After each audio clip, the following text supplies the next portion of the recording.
Il était une petite femme, schtroumpfette, midinette. Il était une petite femme qui se baladait dans la vallée, qui se baladait dans la vallée. La schtroumpfette ayant zoné tout l'été se trouva fort dépourvue quand la rentrée scolaire fut venue. Programme RH schtroumpfédant, notre blondinette bien roulée allait devoir bien vite décider dans quel bled éloigné elle irait étudier. Je ne vais pas vous faire tout un blabla bleu de baisers schtroumpfmantiques à base de palabres paillardes et de reprises exotiques. Cependant, ce récit, cette chronique chronophage que j'écris sans répit, quelques minutes seulement avant de vous la ressortir ici, sera ce soir didactique et doté d'une vertu. Si, véridique, j'ai dit vertu. Vertu prophétique donc. Car ce soir, c'est à toutes les morues et toutes les schtroumpfettes qui ont déjà... Elles se sont reconnues. Oui, c'est bizarre, hein. C'est surprenant. Je disais donc, et laissez-moi finir mesdemoiselles, car c'était ce soir à toutes les morues et schtroumpfettes qui ont déjà roulé un doigt ou mis une pelle à une autre donzelle, que je vais narrer la naïve nouveauté et découverte des volutes féminines par notre icône à blanc-bonnet. C'est à la fac des Fémesses, versant schtroumpf des Fémènes, dont le sigle signifie Fondation exclusif des meufs à l'esprit schtroumpfiste, que Blondie a choisi de s'inscrire en cursus oncologie. Et oui, entre le grand schtroumpf et Gargamel et toujours entouré d'une flopée de prostate à problème, notre demoiselle se dit qu'un tel dédit lui assurerait des revenus à vie. Mais bon, c'était sans savoir que cancer et masculinité riment avec toucher rectal à longueur de journée. Ce qu'elle a appris le jour où elle s'y inscrit, c'est que cette cité, sans être non mixte, ne rassemblait que des pépettes, des schtroumpfettes, de toutes les couleurs et de tous les bords, et elle découvrirait là-bas que le sexe n'est pas un tort. La seule dose de testostérone naturelle et tolérée dans ce quartier était le schtroumpf coiffeur, parce qu'il était pédé. Vraiment ? Non. Quelques trans-schtroumpfistes et lesbiennes au bonnet à poil ras version camionneuse et autres transgenres assuraient à leur sauce un panachage genré quelque peu orienté et militant. C'était d'ailleurs pour certaines le seul roi des sororités de schtroumpfettes. Car oui, même chez les plus militantistes, il règne toujours une forme détournée de sectarisme.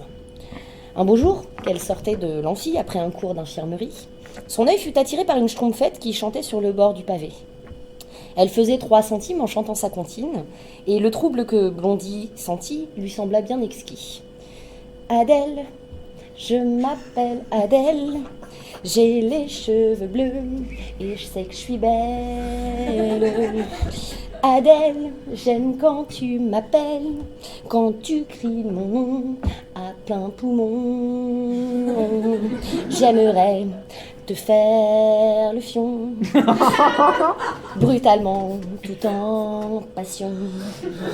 Plus les vers d'Adèle s'écoulaient dans ses oreilles, plus Blondie sentait l'envie de les vérifier, dégouliner dans son gosier. Elle cherchait tout d'abord des prétextes tordus, tout en sélomiction, pour ne pas rêver et essuyer de la belle bleue à chaque nuitée. C'était sans compter sur le curseur que la jolie Adèle avait enclenché dans son cœur.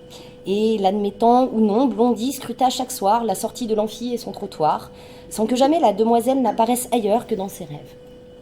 C'est lors du week-end d'intégration de la dernière génération de Fémesses qu'Adèle se manifesta en animatrice des jeux du repas.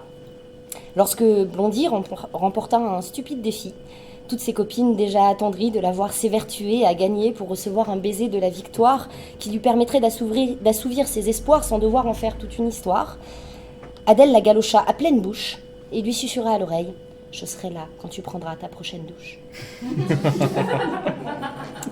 Blondie apprit ainsi que les mots dragueur et incisif d'une femme allumaient en elle la mèche du pétard en un claquement de doigts, alors que tous les schtroumpfs mecs qui lui causaient comme ça lui provoquaient une hilarité cérébrale et une aridité vaginale. Et oui, messieurs, vous vous plaindrez toujours que votre amie lesbienne soit celle qui ramène avec elle la jolie fille à qui vous avez souri. Mais elle seule sait la charmer et la ramener sans en passer pour un benet. Je ne vous raconterai pas crûment les détails délicieux de cette douche à deux, de cette eau cristalline, de cet enchevêtrement de mains câlines, ce temps étiré, ce corps si proche et facile à contenter puisqu'elle en connaissait déjà les clés, cette vibration sinusoïdale et ce vent de désir contenté en si peu d'approximation et avec tant d'intensité. Toute schtroumpfette est une bicurieuse quand elle fait la fête. Mais noyée parmi les garçons, Blondie n'avait pas bien compris qu'aucun ne serait le bon. C'est sous les doigts d'Adèle qu'enfin elle se sentit belle, et c'est entre des mains bleues et des seins généreux que notre Schtroumpfette sentait vivre son squelette. Comme disait Momone, la femme est tout ce que l'homme appelle et tout ce qu'il n'atteint pas.